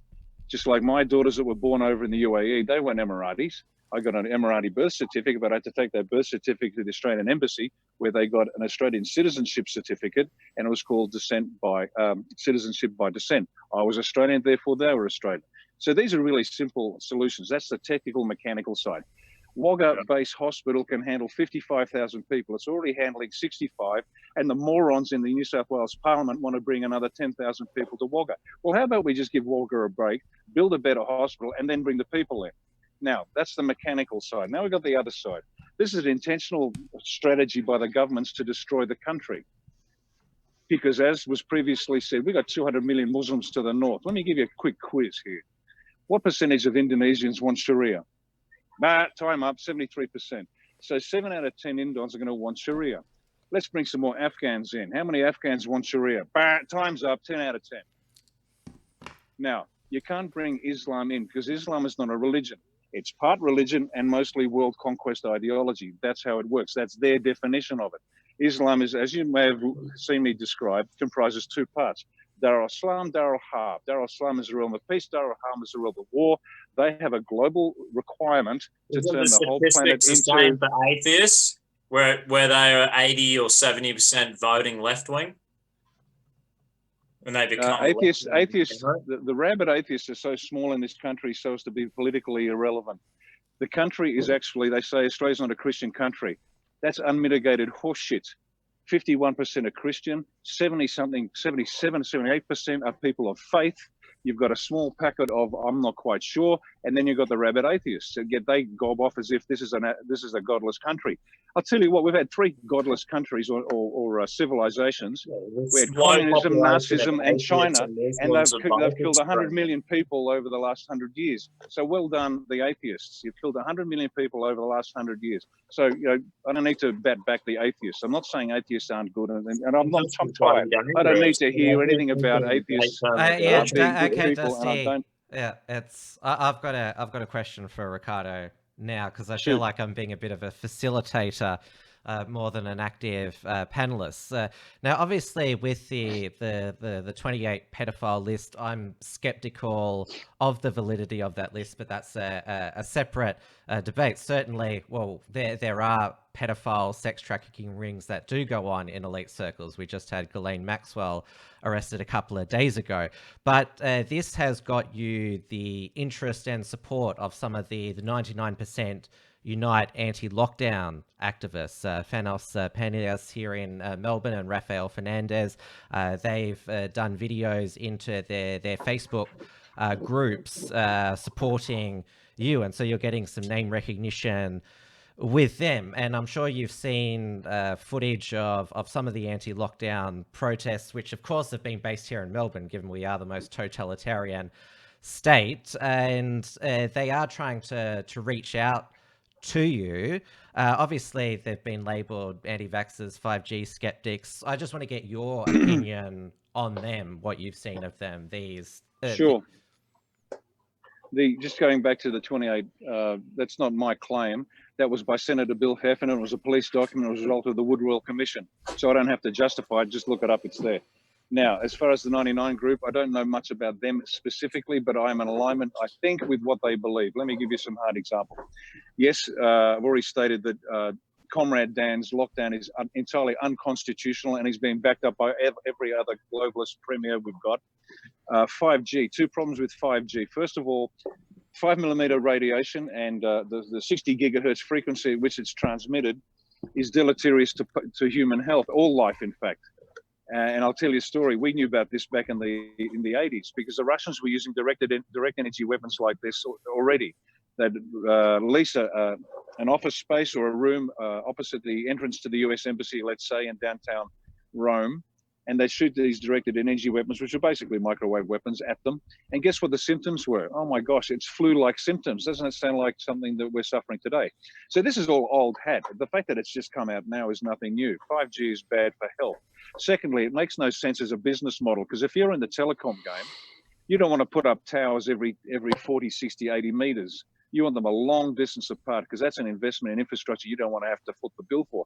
Yet this is so appalling as a communications method, they have to put these towers up everywhere. So something stinks. So 5G is wrong. They got whipped up when we were all locked down. Now, goodness me, what a surprise that is. I'm not the least bit suspicious. Let's talk about, what was the other one you wanted to speak about? Vaccinations. No vaccination anytime ever has undergone double-blind testing. And I'm sure you've got an intelligent audience that understands what double-blind testing is. Not one ever. And in the US, let's say a vaccination causes problems, they go to court and they have to pay. But guess who foots the bill? It's not the pharmaceutical companies. They get a free pass. The government pays for it. Next, on vaccinations. We've been told by the Lancet that we covered this already, that vaccinations don't cause autism. Well, it does. Dr. Buttar is Rashid Buttar is a former US Army medical doctor who was a good surgeon and doctor in the army, until his own child suffered from autism as a result of a vaccination. He then discovered a way to reverse that problem. And so his child got autism, and he no longer has autism. He now has an entire practice based on reversing the effects of vaccinations. So nobody's against vaccinations. If you want to have a vaccination, go for your life. That's your right. But no government should be forcing you to take anything. And why the hell is Scott Morrison parroting this nonsense from well-known philanthropist and crook Bill Gates, who knows nothing about vaccinations, but a lot about screwing people's lives over? You know, why are we listening to Bill Gates? Who the hell is Bill Gates, and why is Scott Morrison listening to him? Nobody elected Bill Gates king of the world. So there are a lot of things to worry about. So if the 99% people are worried about those things, then so am I. So we're in alignment, but it's just not them.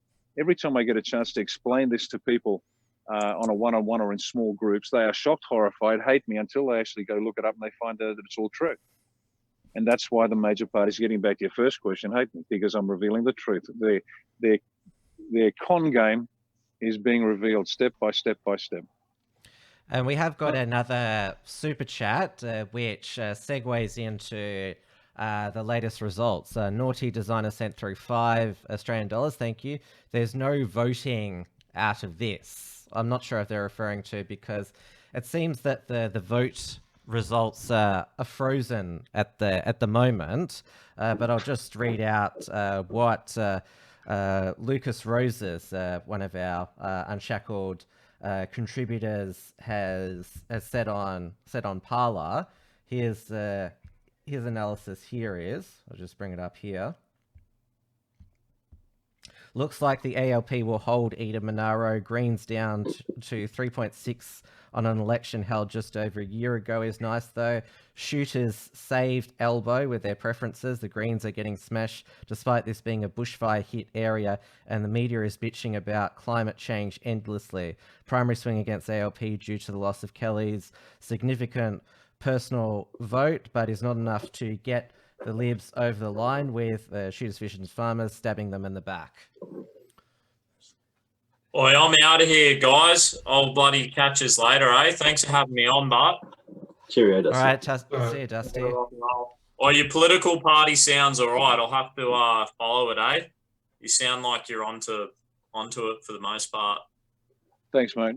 Cheers, mate. Have a good one, eh? You too. So if we have a look at the two-party preferred, Kirsty McBain still on 50.75 and Fiona Kotvos 49.25. In regards to your vote, Ricardo, 295 votes, 0.64.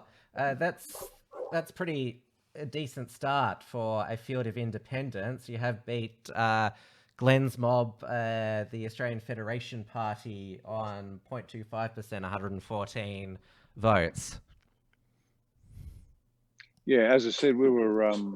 Well, I was interested that it's frozen, and I'm suspicious, but we were working the numbers, the brutal mathematics of an election, and I was waiting to see that the preferences start to flow, because as you know, they take the bottom party off, and then distribute the preferences, and then take the next party off and distribute the preferences. There's a chance, if they take it to its final conclusion, that I might have got maybe 6th or 7th if I could leapfrog Dean McRae and pick up his preferences, because Dean McRae and I got a lot of respect for the guy. LDP, great people. We're very close, and with his preferences, he's certainly going to get ours, because we put him number 2. So that's going to help him leapfrog, and I'd be more than happy to see LDP and Dean McRae get up. But that would have been interesting to see the flow all the way through. But once again, AEC freezing the vote count. I'm not surprised. The AEC needs to be cleaned out from top to bottom. I'm not suggesting anybody in particular is a crook, but there is sufficient evidence to suggest that a clean out is required. The electoral roll is so corrupted, it's a farce. Again, this is the result from Dr. Amy McGrath's work, and the claims from many reputable sources, Bob Bottom, other investigative journalists. The election is a joke. The electoral roll is a joke. The systems we employ are suspect. The staff at the ANC are under-briefed, under-trained, and uninterested.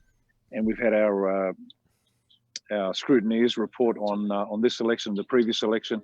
So the AEC needs a thorough going through. So we'll see how we go. Now, one point potentially to add, I don't know how relevant it is, but our friend here, who remained anonymous, has just come back from scrutineering. He says there was a handful of young Liberals, but almost all young Labor. I don't know if that's relevant or not, but might be an interesting point. It says in the waiting room here that Dougal is waiting, but you're Dougal, so I don't know what's going on.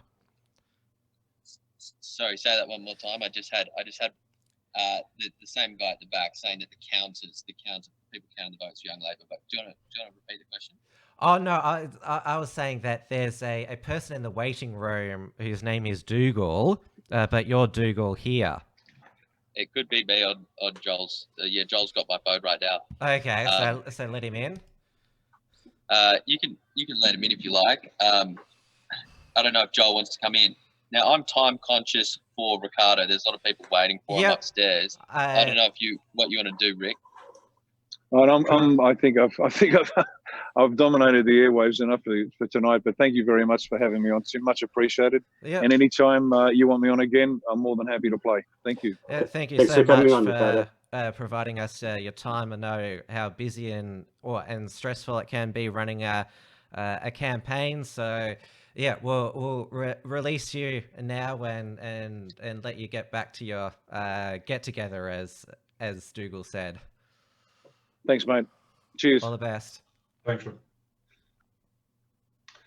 It's been, I think, you know, the argy-bargy that you guys were having, David, is, it's just encouraging to know that his at the end of the day, even though you guys, you know, he's never going to, you know, come on board with the fact that that race is important. It gave me he's going to at least he's on board with stop all immigration.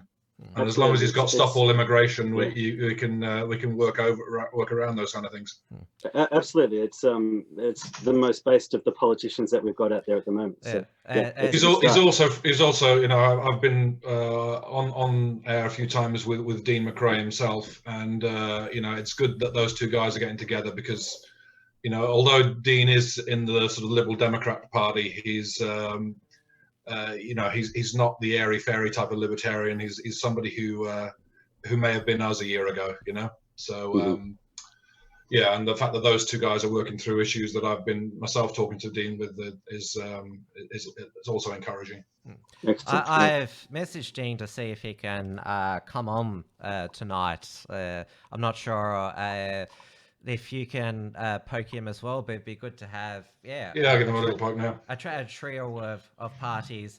Dave, I had this bright idea that because Ricardo, he gave it quite back to you on the race issue. So we were talking off air about blood sport debates. Imagine Adam Piggott and Ricardo Bossi debating what is an Australian.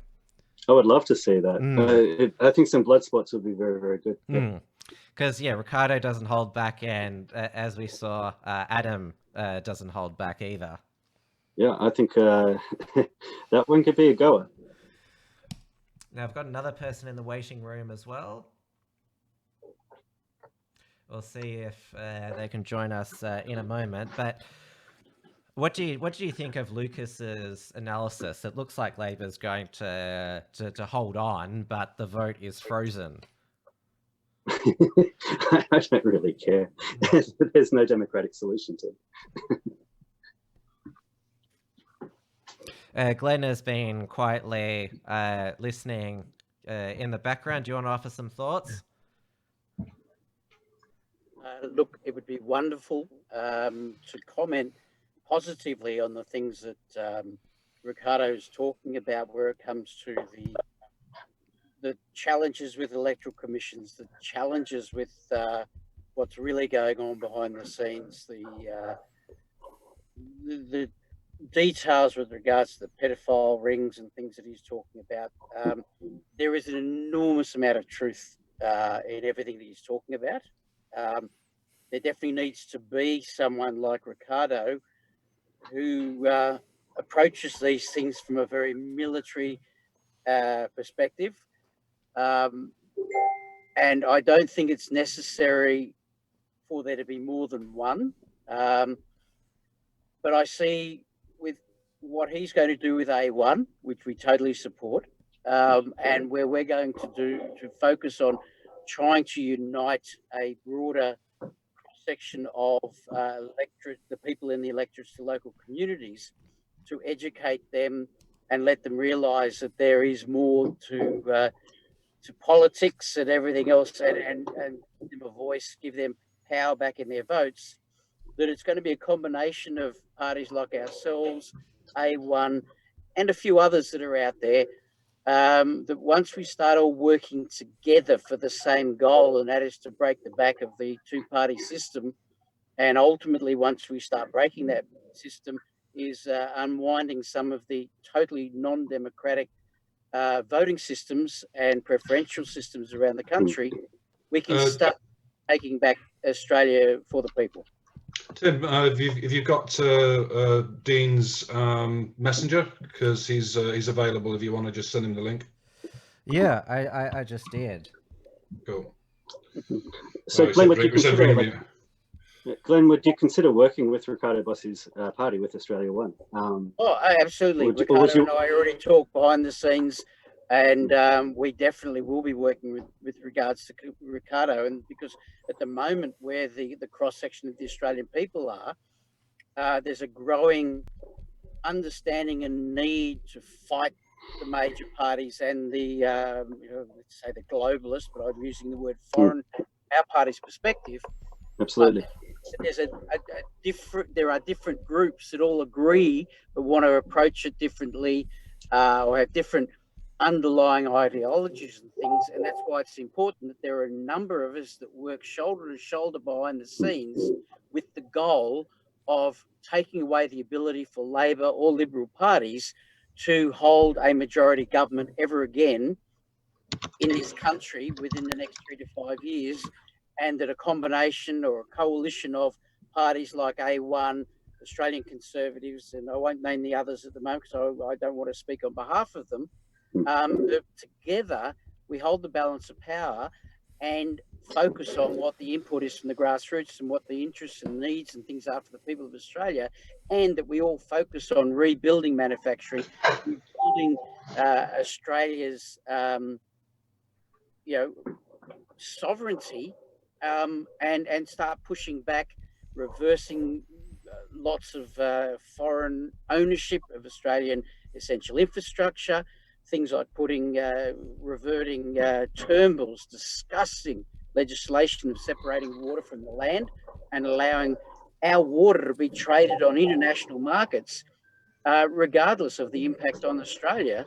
Because if we go back to rebuilding Australia after World War II, key elements were cheap electricity, cheap water, or access to water, and the steel. And so the Iron Boomerang project provides the steel, sorting out our water issues, getting rid of the Murray-Darling Basin Plan, reuniting the irrigators across the nation that the governments at the moment have turned against each other in this whole divide and conquer, and seeing a unified irrigation system right from the top of Queensland right down to Goolwa, across the eastern side of things, and fighting, throwing out the Murray-Darling Basin Authority, throwing out the Murray-Darling Basin Plan, probably completely reinventing the water authorities in Queensland, New South Wales, ACT, Victoria and South Australia, so that we can pursue projects like a modified Bradfield that not only deals with the inland Queensland, but also with the turning back of some of the northern New South Wales rivers, and really properly providing water right down through the whole systems. Because the one thing that everyone forgets is that the majority of farmers are the best environmentalists for protecting not only their land, but also the rivers and everything, because they've always yes, that's true. So so and you combine good water policy with liquid fluorine fluoride reactors, and you've got the potential to turn the inside of Australia green. So back to the original question there. So you're considering working with them as a coalition rather than sort of all merging into one super party on the right to sort of pull the Liberal Party across to the right, the way that the Greens have pulled the Labor Party across to the left?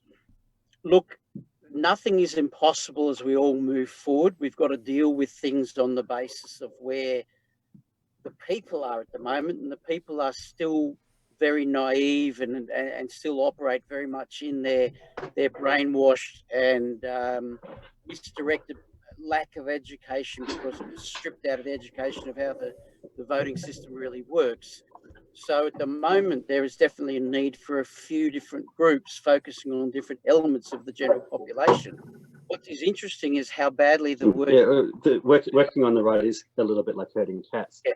Oh, absolutely. And that's why we need the right working together. But the other challenge that a lot of people forget is that the word conservative has been pushed into an ideology, whereas conservatism is actually the way that you approach a decision. Researched, well thought out, and in the best interests of the people that a decision is being made. And when you really... Well, yeah, you're talking about sort of common sense and the scientific approach. That is correct. Yeah, as we all know, the problem with conservatives is that they haven't actually conserved anything. Yeah.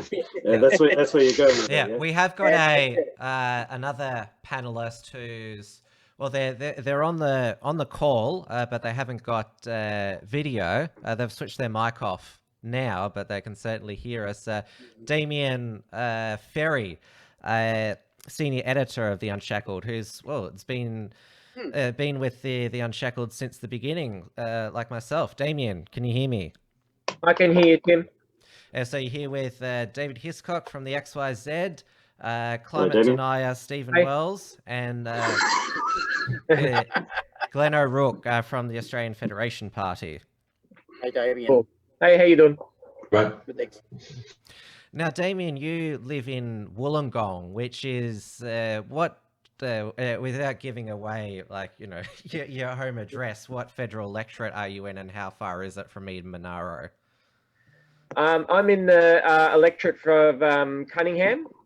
Cunningham to Eden-Monaro would be about a 2.5 hours drive from my electorate to Queen Bian, which would be the northern part of the electorate. So about a 2.5 hour drive.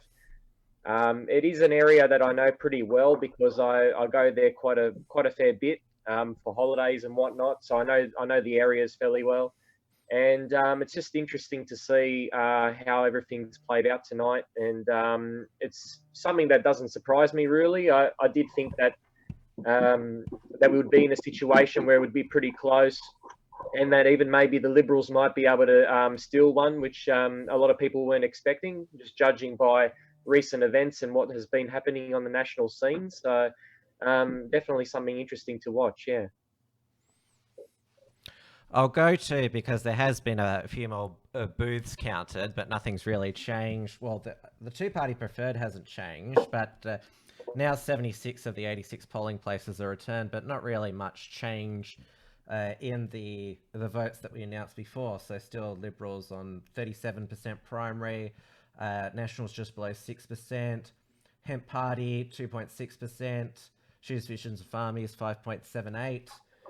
We have the Greens on 5.79, and we have the Labor Party on 36.85. So, but it looks like, as I said, Lucas's prediction before he's pretty spot on with these sorts of analysis, that two-party preferred is going to stick. So that means that, well, the precedent continues that no government has won a seat off the opposition in a by-election in over 100 years. So it's good news for Elbow.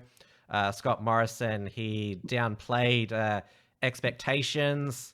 He wasn't keen to build them up like Malcolm Turnbull did during the Super Saturday by-elections in the last Parliament. So pretty much the status quo. Kirsty McBain replaces Mike Kelly as the Labor member there, and the seat has its first female representative as well. Tim, may I make a little comment? As much as I, like many, would have loved to have seen a different outcome, what's exciting about Christie winning is, as the mayor of Bega in March this year, she wrote an actual letter of support for the Eden to Canberra Rail and beyond to the Inland Rail Interconnect. And the exciting thing there is that she, during the campaign, again reiterated her support for it in one of the Zoom forums. And even Albo, when questioned because of the media releases that the Federation Party put round on the ABC, said that he supported the project on the basis of proving a feasibility. So what that means is that we're able to continue beyond this by-election and fight to see the current federal government put some money out of the forward 72 billion they're bringing for infrastructure, and continue to fight to see the Eden to Canberra rail project go ahead. We'll definitely include it in the ACT elections coming up, and with some of the things that we're looking at hopefully rolling out with regards to the Northern Territory election, where we have candidates running at the moment under the party's banner and supporting the Iron Boomerang project, we'll again be able to continue to lift up the Eden to Canberra rail project and not let it die after this by-election. And we as a party are committed to that rail project because it's probably one of the most important Eastern Seaboard infrastructure projects, not only for that region, but for the middle part of inland Australia. So that's an exciting part of the bad news. What do you reckon the odds are that if Labor decide to build it, it will be funded and owned by China? Look, there is an absolute fight that cannot happen. And we've got some other things and other relationships that we're building that would commit to that. But the other thing is important is if the federal government does commit significant funds out of the infrastructure investments, that wouldn't be a case. But I think it's really important that we don't allow major infrastructure to be owned by any foreign country, let alone China. And there needs to be a rollback across our essential water, electricity, even some of our essential issues like gas. When I was the office manager for Independent Anne Bressington in the South Australian Parliament, going back a few years, just before the Bundaberg gas export facility was being opened, the Labor Party in the South Australian government was putting through really a taximeter legislation on the gas pipes out of South Australia, so that every kilojoule of gas that was heading overseas, that they'd get a click on their meter and tax it. Now, as part of that, I was recommending, and we tried to fight very much for a gas reservation policy for South Australia, because speaking to the key industry people, instantly that the gas reservation policy wasn't put in, and this new tax went on, and of course the proposals of the gas price, because the export gas price was being linked to, which was then coming back into Australia, the Japanese price for gas.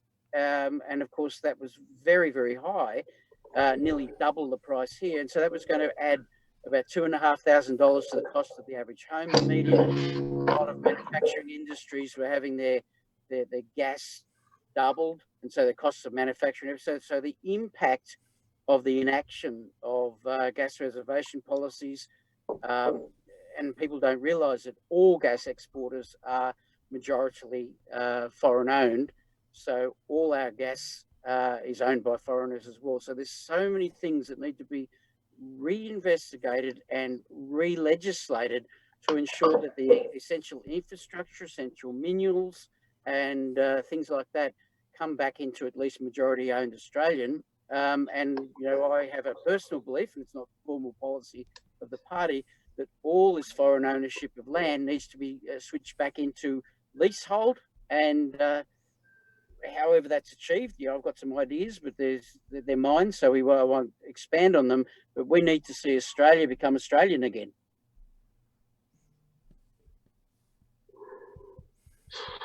Quiet.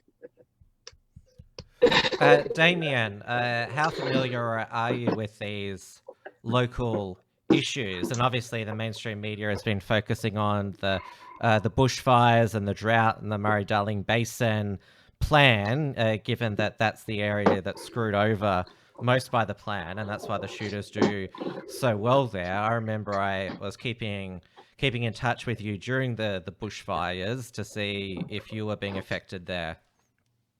Yeah, I definitely was affected when the bushfires were happening, because I was down there at the time.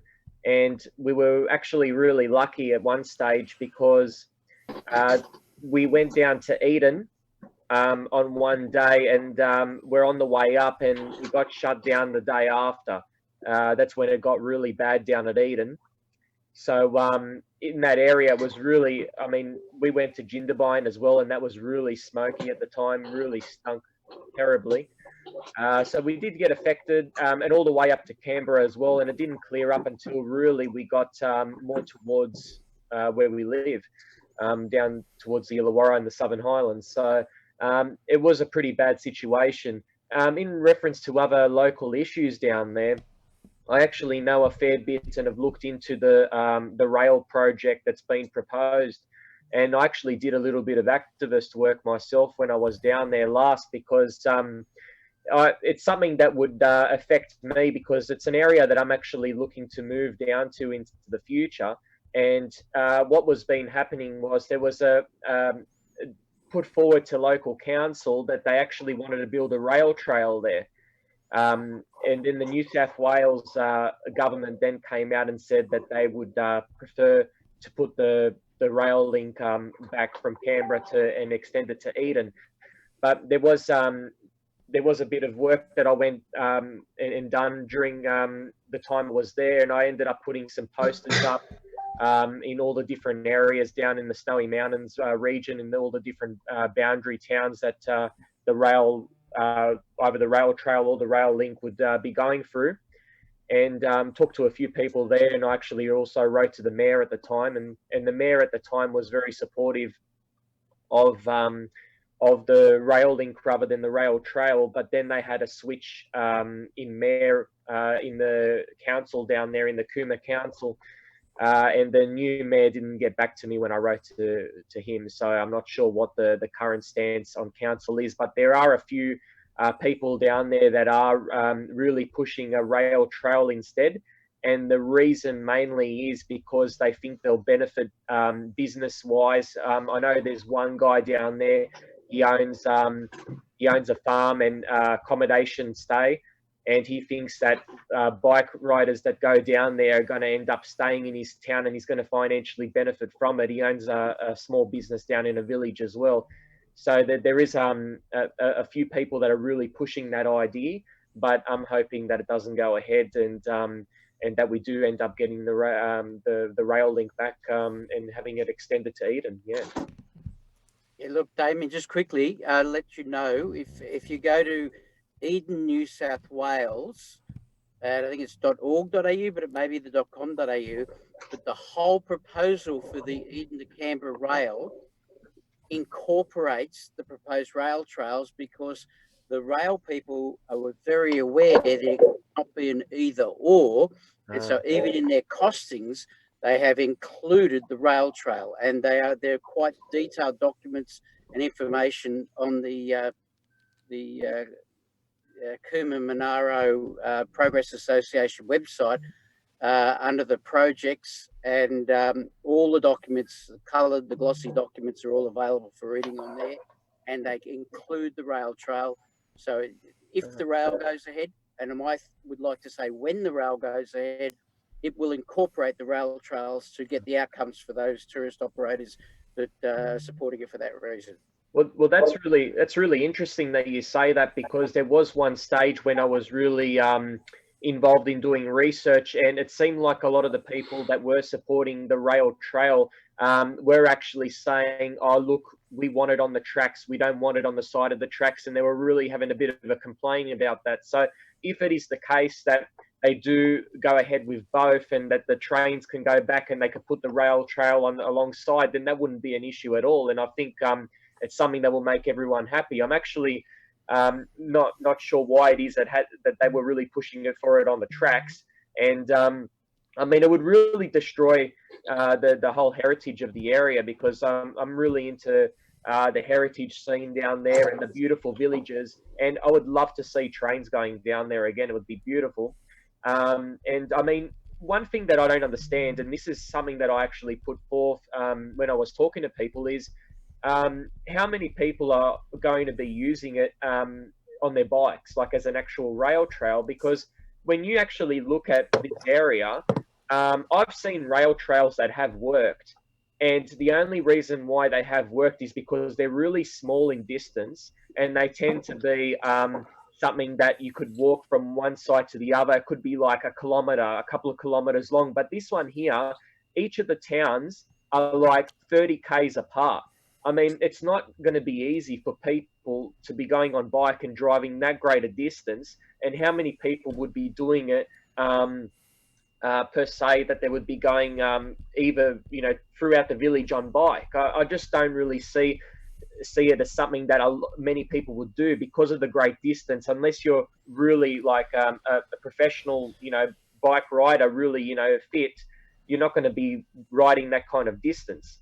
And I mean, this is something that they could have even put a bike track on the side of the road or something, and people could have, you know, went down on it. I mean, it's not something that they had to spend the millions of dollars for actually putting down their paths and doing this. It's just something that you wouldn't really financially get any gain from it. And I don't think many people would actually use it anyway.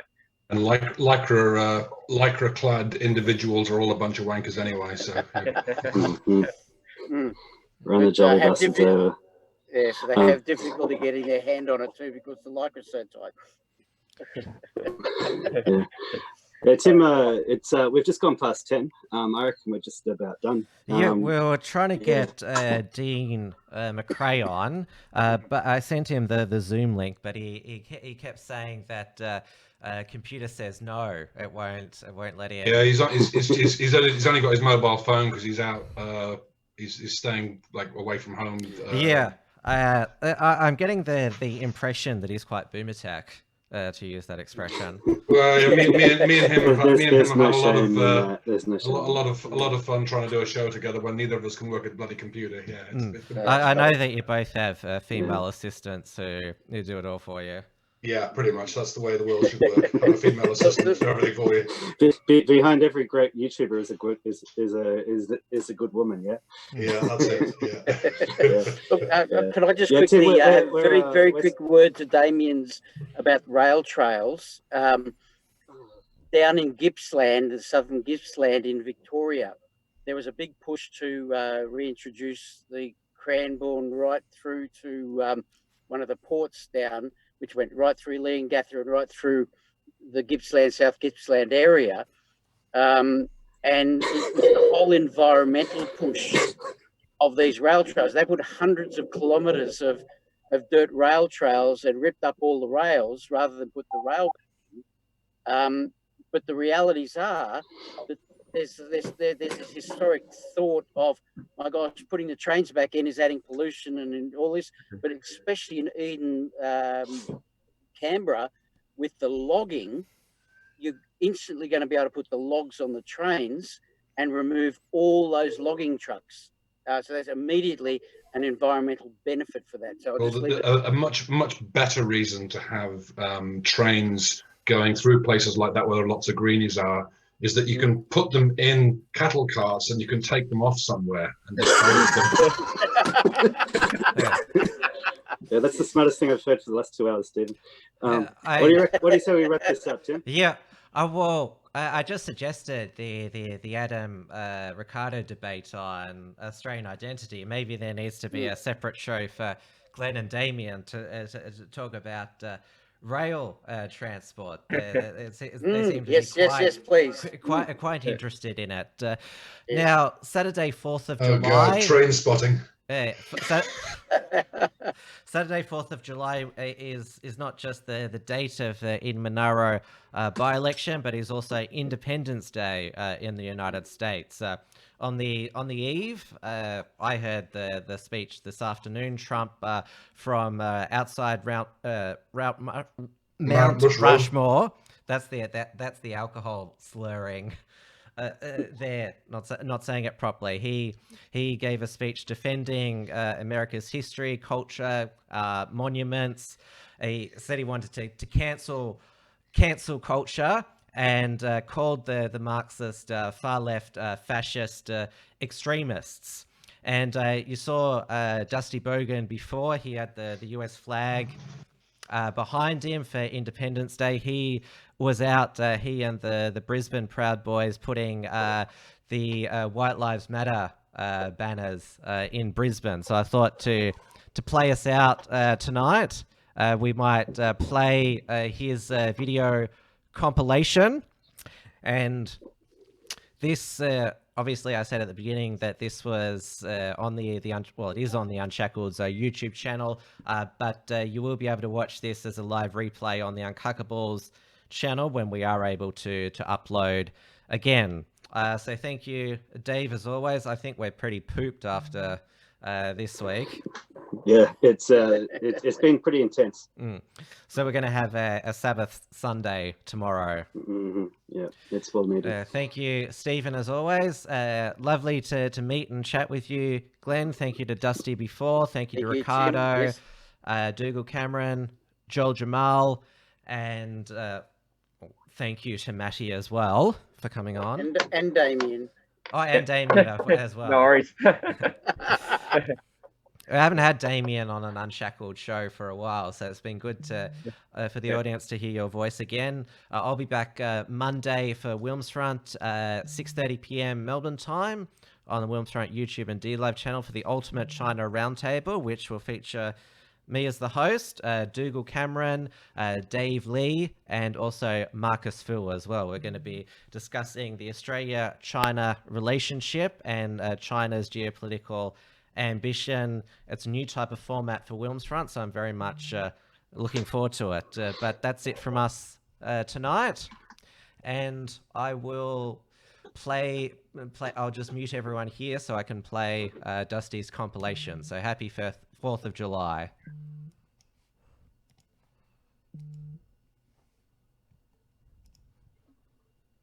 It's going, Dusty Bogan here. We got our bloody. We're painting up another banner, a bit bigger this one. This is for the bridges for tomorrow. We got the small one we're taking in town, and we're gonna have a fucking good one. Cheers, eh? Pew! Celebrate the fucking America's birthday tomorrow. Yeah, bud, hook me up. Hook me up, you fucking bad dog. Cheers, eh? Ciao, brother.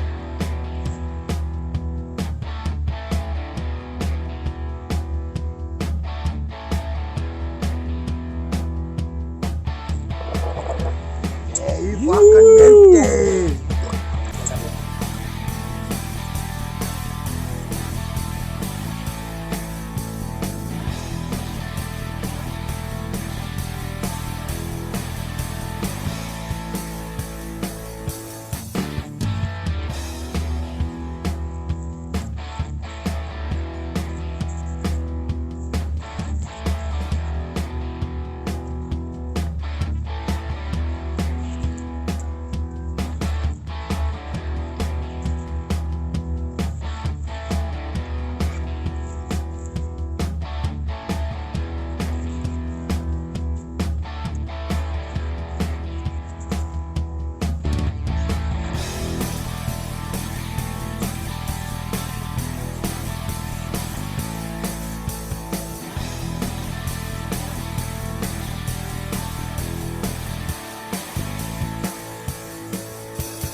Check this out, mate.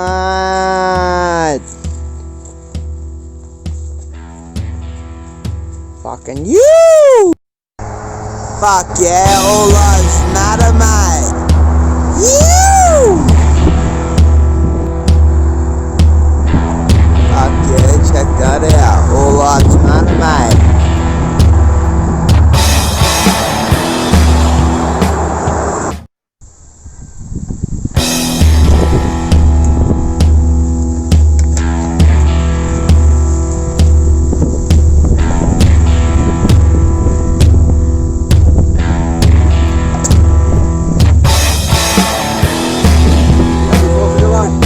Happy 4th of it.